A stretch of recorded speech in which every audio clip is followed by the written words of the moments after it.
Hey folks, and welcome back to another commentary.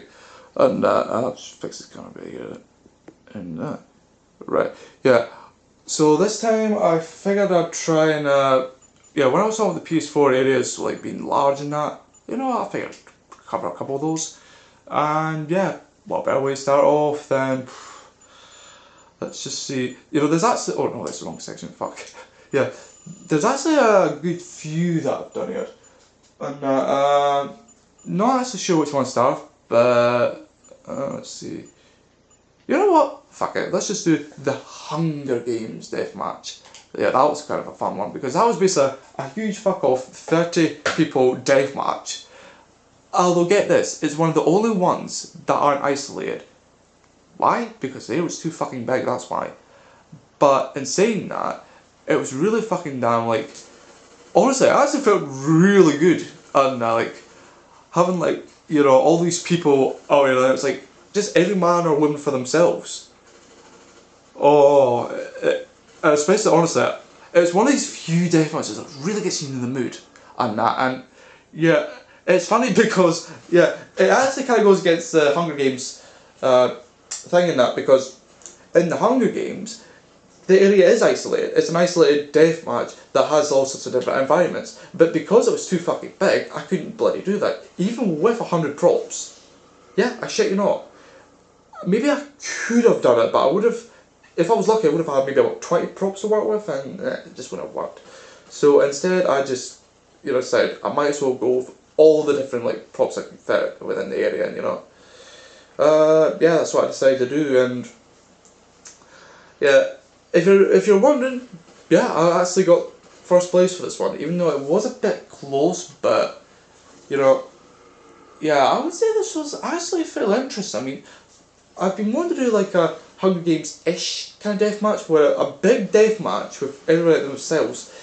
Obviously, this one's a bit too big, but it fits the environment really well. And surprisingly, it kind of proves my point. Like, I think just about everybody stayed together. Like, I didn't see anybody fuck off and go somewhere else and that. People did actually stay together. But yeah, it was just goes to show. And that, but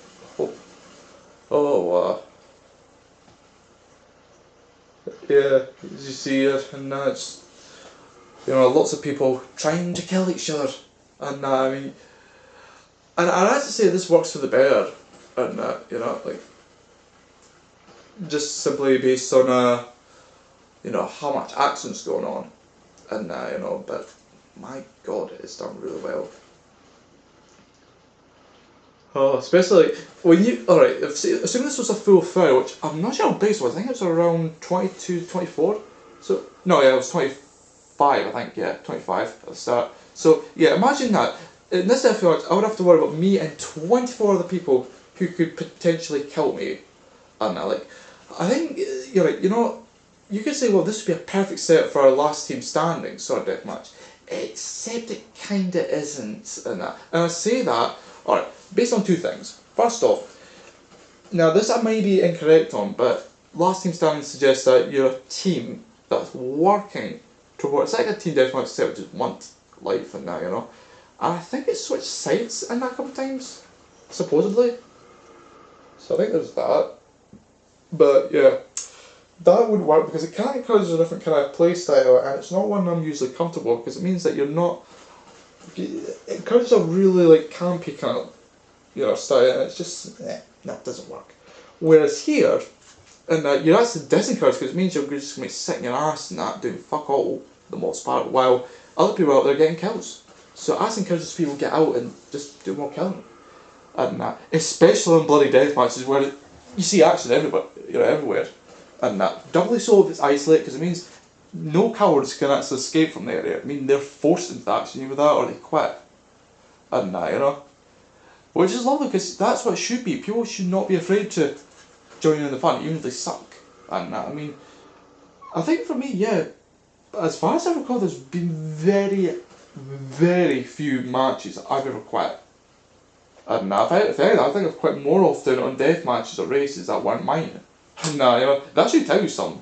And I mean, I think maybe I've quit a few races of mine, but it's that simple because alright, to put in perspective, there's this race called Gran Turismo. You immediately think, oh, it's going to be like a really professional kind of race, like a high experience. No, it's not. That is one of the two big setup deathmatches I had, and that one was a prototype for like just me kind of people with all sorts of guns and that, like particularly the assault SMG and that, because that was something that I couldn't actually get to spawn, and they still haven't allowed that for some reason. So yeah, but now the concentration camp serves as a better alternative to that, even though I get killed more often, but that's besides the point. And so yeah, I'm thinking here.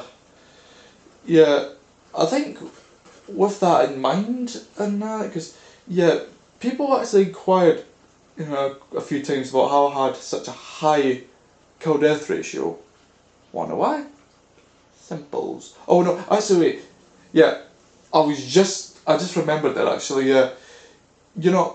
With see your car park derby. Yeah, I think and this is something I'm actually in a bit of a dilemma on, and you want to know why?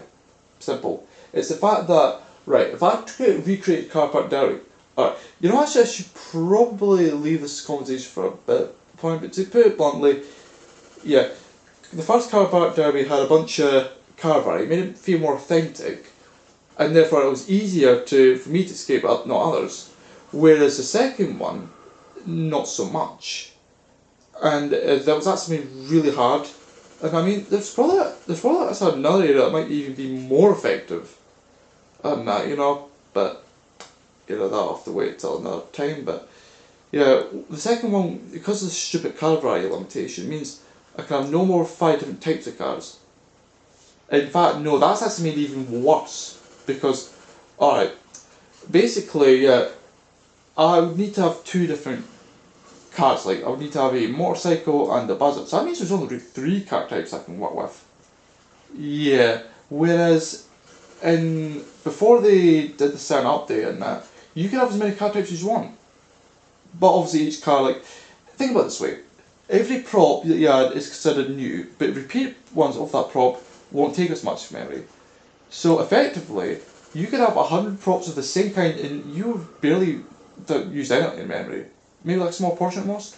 Whereas you had 100 different props, you probably didn't even get to like say halfway there before you maxed out the damn memory size, It's like, and this is what got me wondering, is like, why did they put a limitation on the card types, but not the props?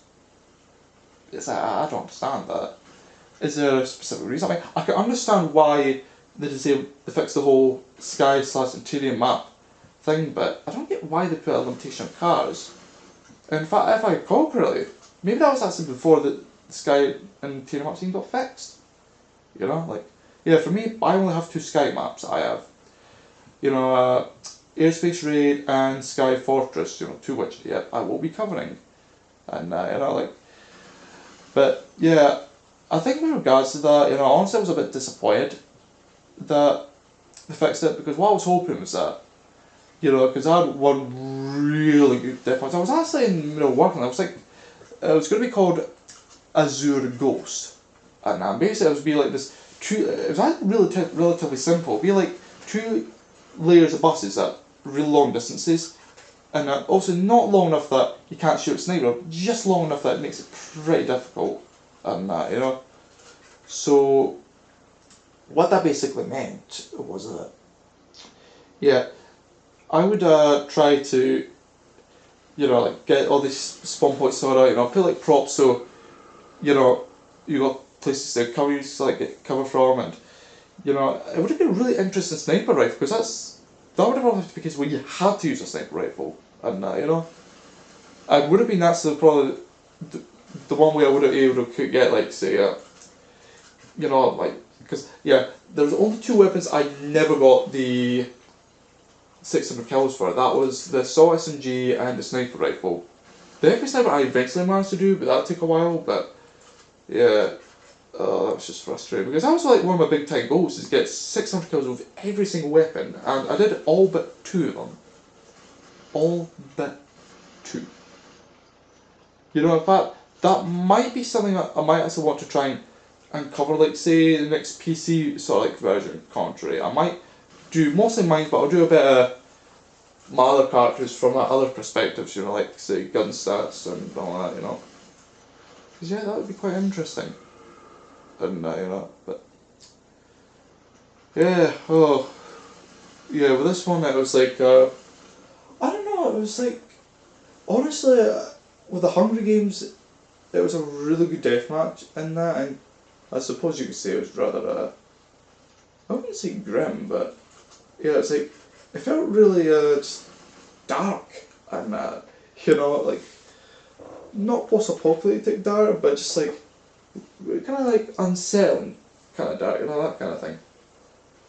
Which kind of fits the theme of Hunger Games, and I mean, if it was supposed to be like a postmodern kind of thing, and that's supposed to be really grim kind of thing stuff, yeah, that's supposed to be it. In fact, no, that fits more Battle Royale, which is similar to Hunger Games, although that was back in like the 1980s, so I suppose that's a different thing altogether, but yeah. Well, it's one of the very few ones that actually managed to, like, well, not just like pass, but be the best in pretty much. Look at that. It's nearly 40 fucking K. Yep, that's a lot of money. I think, actually, for Carpet Derby, I think it was about just 10 minutes was increased about around 24, 26 K, so yeah.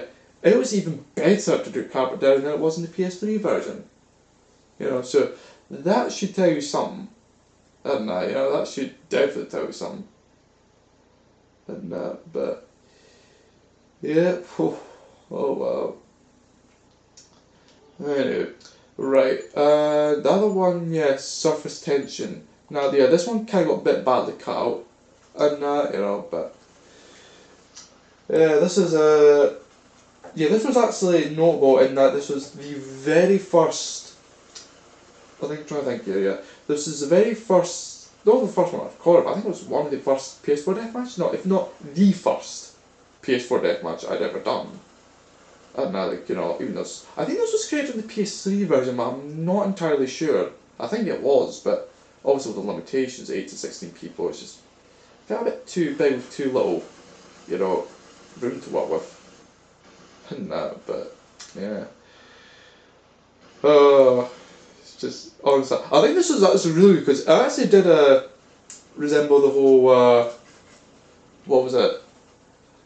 Oh yeah, that's it. You know, I was just trying to think actually, and if I ever had the chance, and like, obviously I don't have it now, but yeah, I was thinking about the whole 50 props thing, and you know, one thing I probably should have done was actually add another layer on top of that, so that people couldn't save even with vehicles.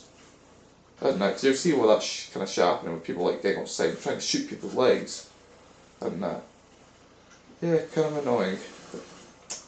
Overall, other than that, it was a pretty damn impressive deathmatch, and yeah, Kirsty would be just strategic, and you know, in the sense that it actually kind of felt a bit like I suppose modern warfare, and you know, in the sense that you kind of get a bit of a feeling it is kind of like Afghanistan, even though it's not really, and you know, particularly because of the whole you know desert wildlife, or not wildlife, flora and just the general feel, especially if you look closely, you actually see some of the sand blowing in it, and it's made it really effective actually.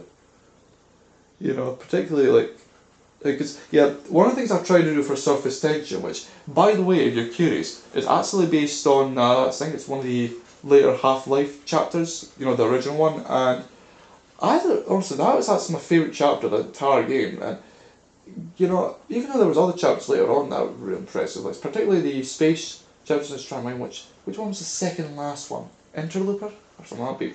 Yeah, surface tension always has a soft spot in my heart, simply because it just kind of felt like really epic in the sense that you know there's just a lot of shit going on and oh fuck yeah, it was pretty damn dramatic, not gonna lie about that one, because yeah, there was a lot of crap going on, but yeah, it truly did feel rather strategic, especially if your team was winning, you're pushing them back, and honestly that's one of the best feelings you can get, until it goes a bit too far and you get people spawn behind you and you just get screwed over.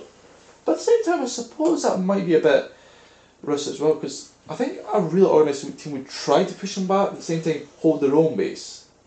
And so in the off chance, because obviously if you had some people hanging back and some people going forward, there'll still be that gap where they'll eventually start spawning, but the people at the way behind, they'll be to see them, and obviously the way the spawns work, they'll be facing the people pushing forward, so they won't be able to see the people shooting behind them. So yeah, it's all very strategic in that when you think about it, and you got to be fairly methodical, and that especially when like obviously this I think was the first the first fight deathmatch, because I was trying to remember that it was set to 20 and I've actually increased it to 30, but yeah, this is the first 30 deathmatch I ever have in place. Although that was from the PS3 version. I actually did that with a bunch of them, like, where appropriate and that, because some of them were just barely pushing it, like, say Motorway Carnage.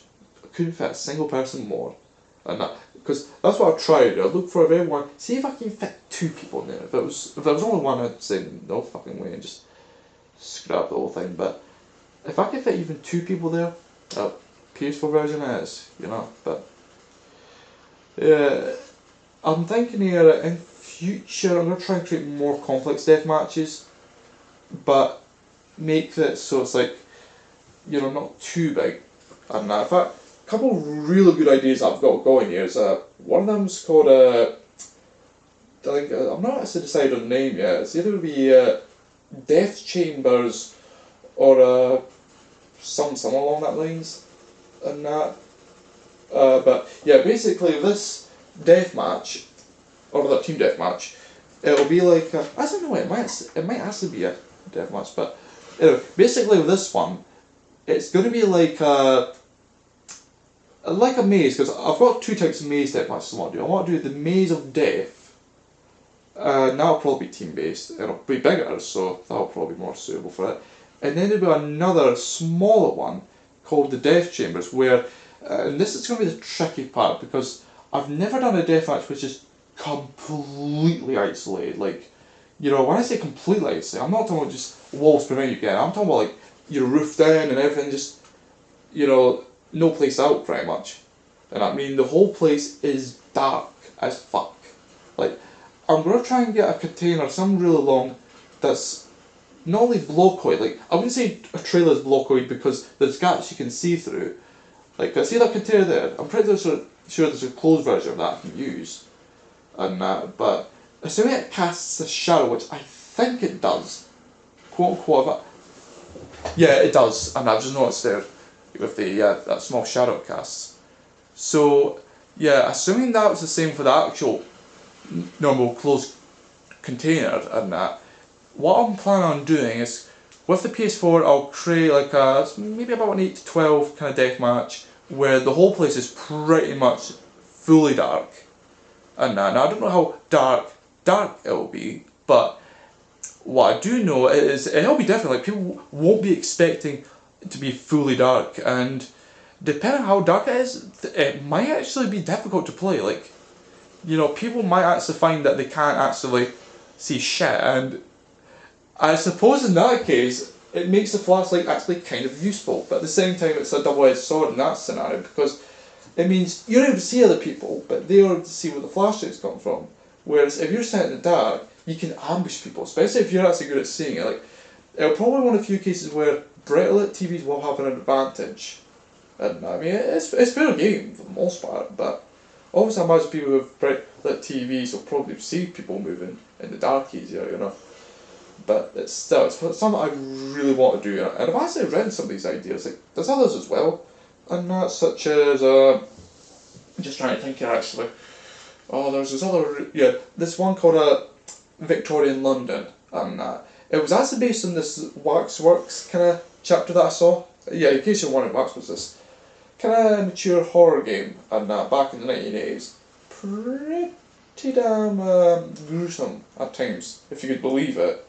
And like some of the shit you'd see there is worthy of being adult only violence kind of stuff, but yeah, basically I've kind of took that idea and I want to try and replicate that feeling. Like, I'll probably have, like, say, weapons I would be fitting off that background, since I think it was late 19th century, so yeah, that would be an interesting one to do. But if possible, I'll try and isolate the entire area, but I'm not sure how I feel about it. Like, it would be quite nice. I mean, consider it would be even darker, but that's only if it's doable. If it's not, well, I guess blocking the props on that and some between would be fine enough, you know. But yeah, so that's what's going to be happening, and like when I'm joining back, I'll do some death matches such as Victoria London, and but later on when I get the PS4 set up and a subscription in place, yeah, I'll be doing some other death matches, and as well as races, because I've got a few air races I want to try and do, particularly well, not right air, I mean not the plane type, actually cars in the sky kind of thing that I'd like to try and do, you know. But yeah, that would be quite interesting, and you know. Oh boy. Just saying no, yeah, honestly I do miss Castle here, but oh, jeez Christ. Yeah, but anyway, I suppose that does it for this time.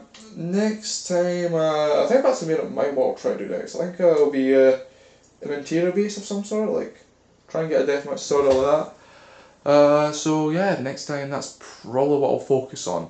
And till then, folks.